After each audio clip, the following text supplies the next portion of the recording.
క్రీస్తునందు ప్రియమైన వాళ్ళారా, శుభాలు. ఎలా ఉన్నారు? బాగున్నారా?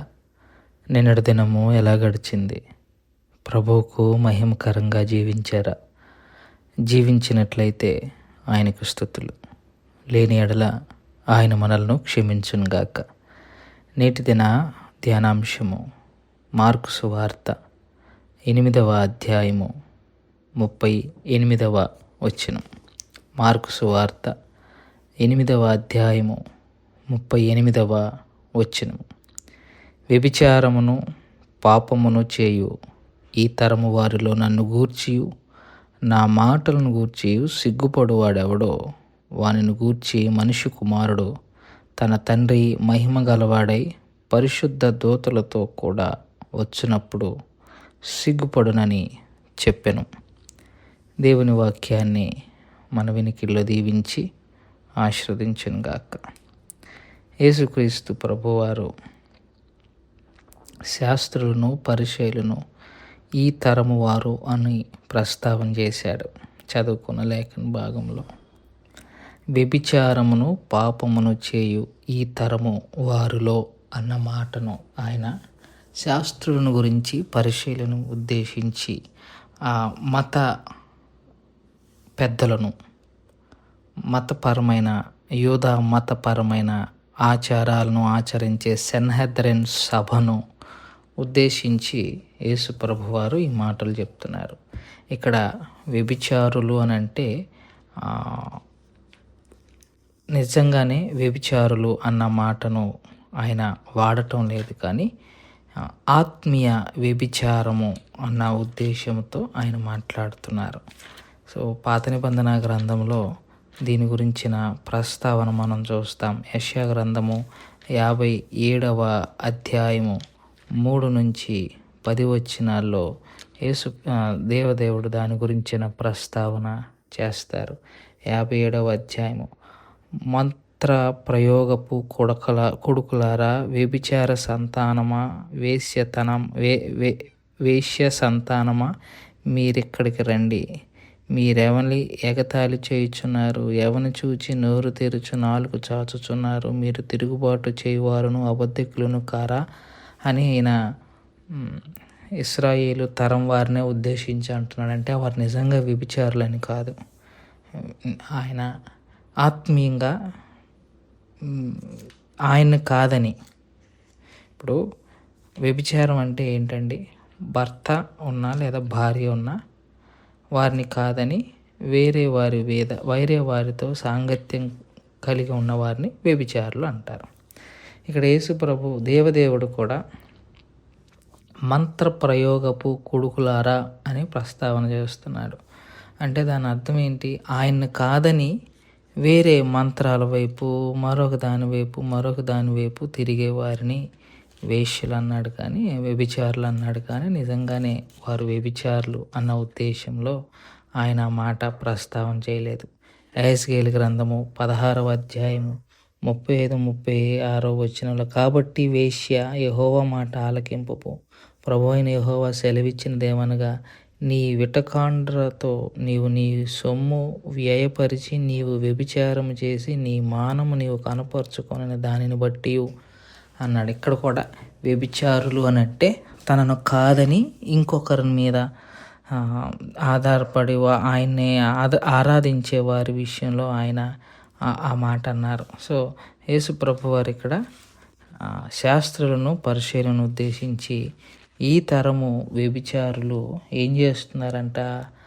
నా మాటను గూర్చి నన్ను గూర్చి సిగ్గుపడుతున్నారు. ఇక్కడ దేవుని గురించి, ప్రభువు గురించి సిగ్గుపడాల్సింది, అభ్యంతరపడాల్సిన వారు దేవుని రాజ్యపు వారసులు కాలేరు. వారిని దేవుడు వ్యభిచారులు అంటున్నాడు.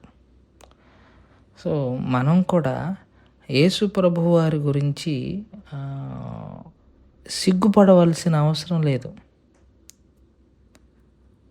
మనము మన పాపముల విషయం సిగ్గుపడాలి, యేసుని గురించి కాదు. మనం సిగ్గుపడాల్సింది ఏదైనా ఉందంటే మన పాపముల విషయంలో మనం సిగ్గుపడాలి దేవుని దగ్గర. కానీ విచిత్రం ఏంటంటే దాని విషయంలో మనం సిగ్గుపడం.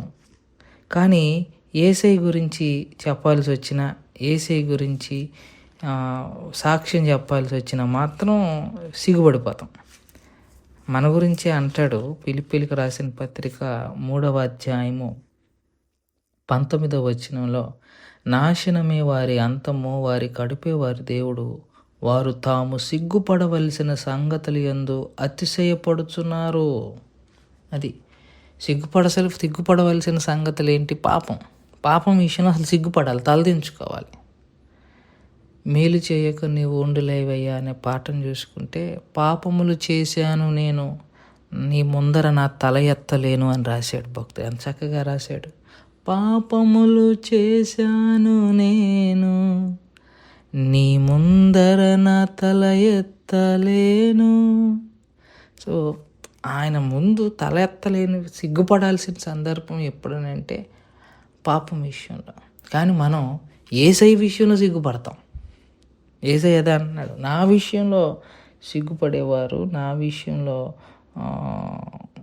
నన్ను గురించి, నా మాటల గురించి సిగ్గుపడే వారి విషయంలో నా తండ్రి సిగ్గుపడాల్సిన పరిస్థితి వస్తుంది అంటే ఒప్పుకోడు.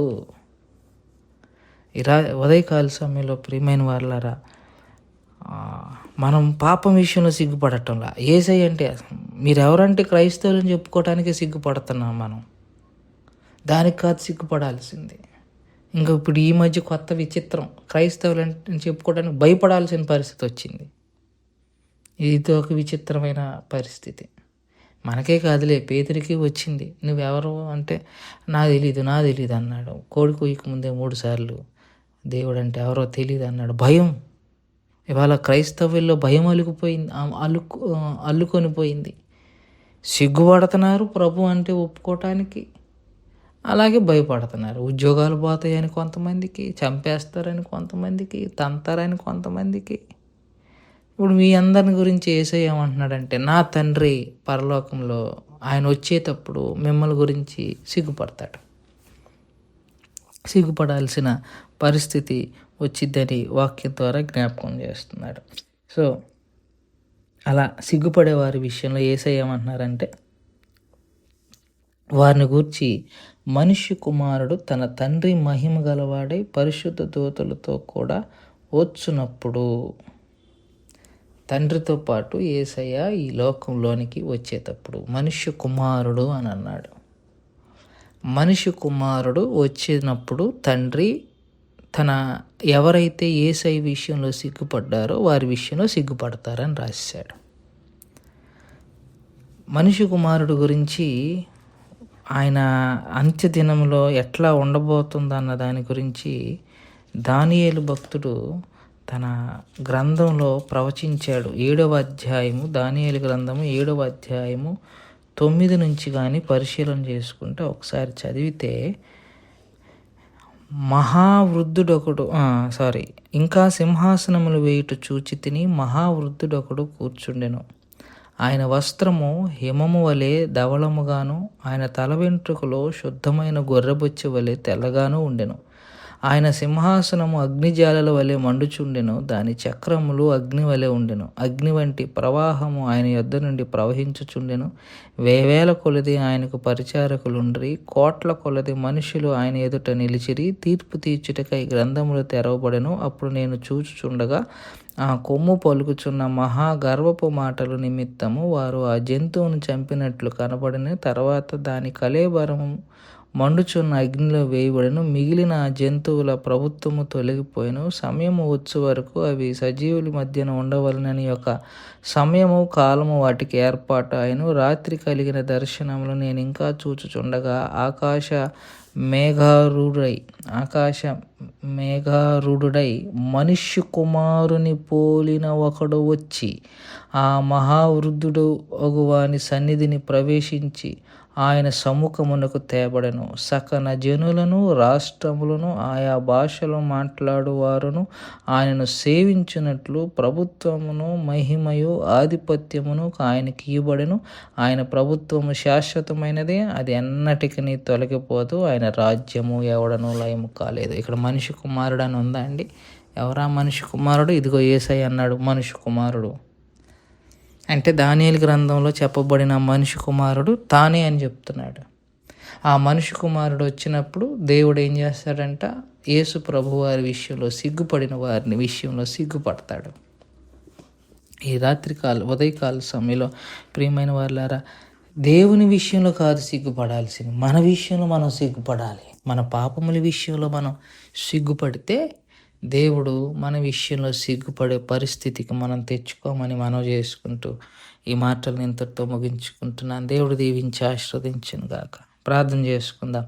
మమ్మల్ని మిక్కిలిగా ప్రేమించిన మా ప్రియ పరలోకపు తండ్రి, మీ పాదాలకు స్తోత్రాలు. చెప్పబడిన వాక్యాన్ని బట్టి మీకు స్తోత్రాలు. విన్న వాక్యం మా హృదయంలో భద్రపరుచుకొని వాక్యానుసారంగా జీవించగలగటానికి కావలసిన కృపను, సహాయాన్ని, భాగ్యాన్ని మాకు అందరికి దయచేయగలరని మనవి చేసుకుంటూ ఈ ఉదయకాలపు దీవెనలతో నింపమని యేసు నామములో అడుగుచున్నాం తండ్రి.